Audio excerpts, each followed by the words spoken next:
নমস্কার সবাইকে, চলে এসেছে একটা নতুন রান্নার সাথে। আজকে একটা নতুন রান্না করব।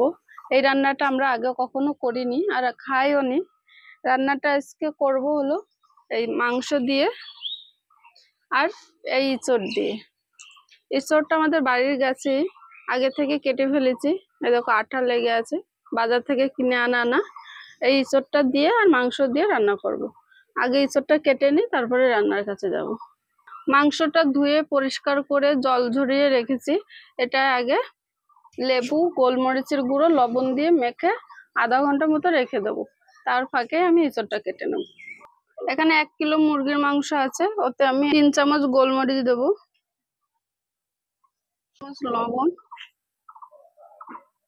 আর একটা লেবুর হাফ করে নিয়েছি, হাফটা কেটে 2 খণ্ড করে নিয়েছি, এটা দিয়ে দেবো। এবার মাংসটা আমি ভালো করে মেখে রেখে দেবো।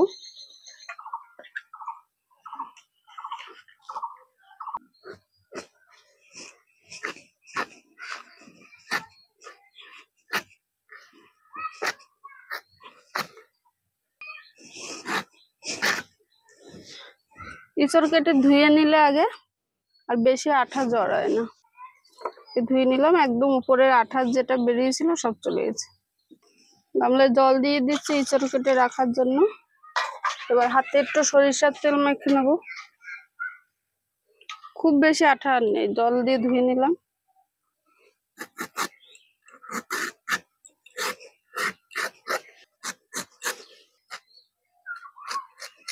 মাংসের সাথে রান্না করব, তাই একটু মোটা মোটা করে কেটে নেব, এরকম সাইজের। মাংসের সাথে রান্না করব, সেই জন্য একটু বড় সাইজ করে কেটে নিয়েছি।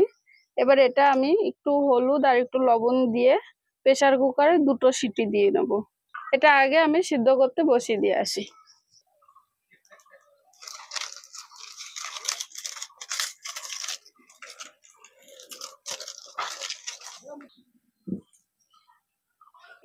উনুন ধরিয়ে দিয়েছি, কড়াইও গরম হয়ে গেছে। এবার কড়াইতে দিয়ে দেবো সরিষার তেল। তেল গরম হয়ে গেছে, এবার যে মাংসটা মাখানো ছিল এটা আমি তেলে ভেজে নেব। হাফ মাংসটা আগে ভেজে নেব, পরে আর হাফ মাংসটা ভেজে নেব।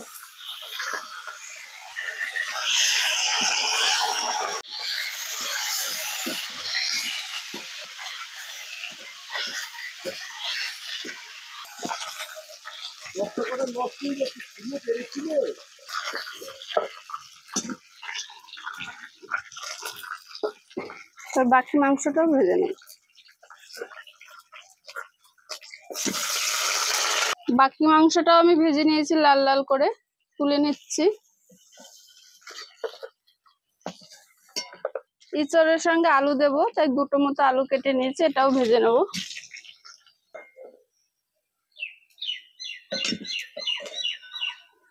সিদ্ধ করে নেওয়া ইঁচড়টাও ভেজে নেব।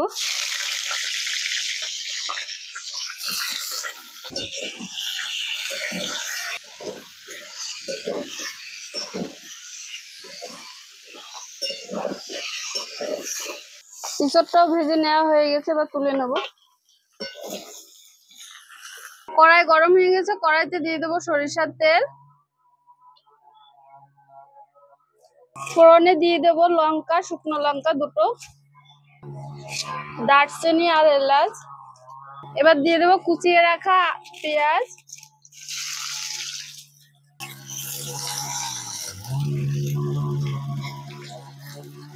পেঁয়াজ ভাজার সময় 1 চামচ লবণ দিয়ে দেবো। দিয়ে দেবো রসুন বাটা।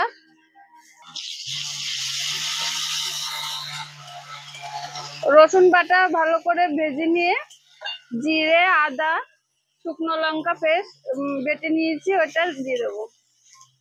পেঁয়াজ আর রসুন ভেজে নেওয়া হয়ে গেছে, এবার এতে জিরে, আদা আর শুকনো লঙ্কা বাটা আছে, এটা দিয়ে দেবো।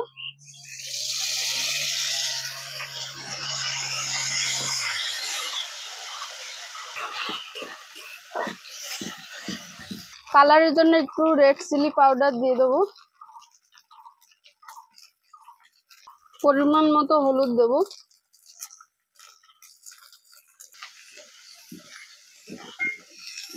দেবো টমেটো কুচি,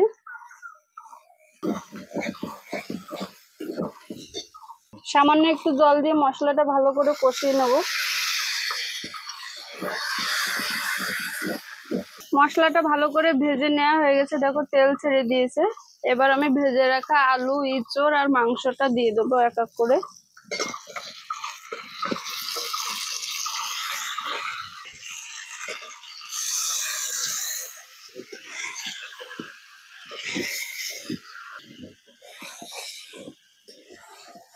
মাংস আর ইঁচড় আমি ভালো করে কষিয়ে নিয়েছি, এবার ঝোলের জলটা দিয়ে দেবো।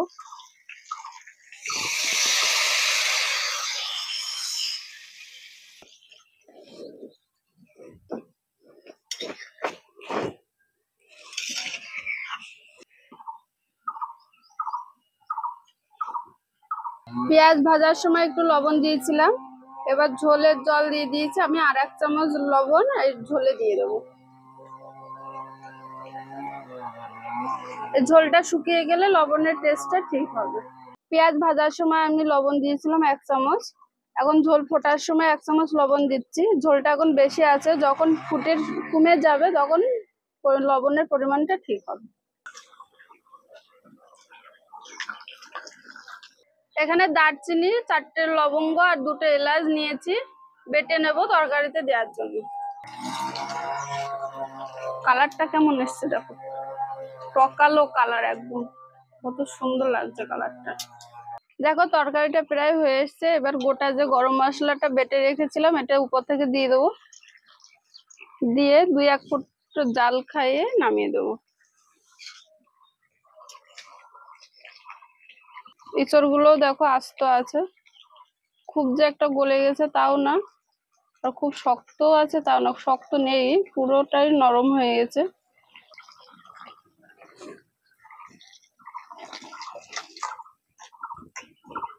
রান্না তো শেষ, রান্নাটা কেমন লাগলো অবশ্যই জানাবে, আর খেতে কেমন হয়েছে সেটা তোমাদের দাদাভাই জানাবে। ওনাকে দি, খেয়ে বলো কেমন হয়েছে। ভাতের সাথে খাবে না, শুধু টেস্ট করে দেখো। এখানে প্রচন্ড রোদ চলে এসছে, এখানে বসে খাওয়া সম্ভব না, ওকে খেতে দিই, ও টেস্ট করে দেখো কেমন লাগে। কি গো, কি খাবা, ইঁচড় খাবা না মাংস খাবা? দুটোই খাবা, খেয়ে বলো তো কেমন হয়েছে।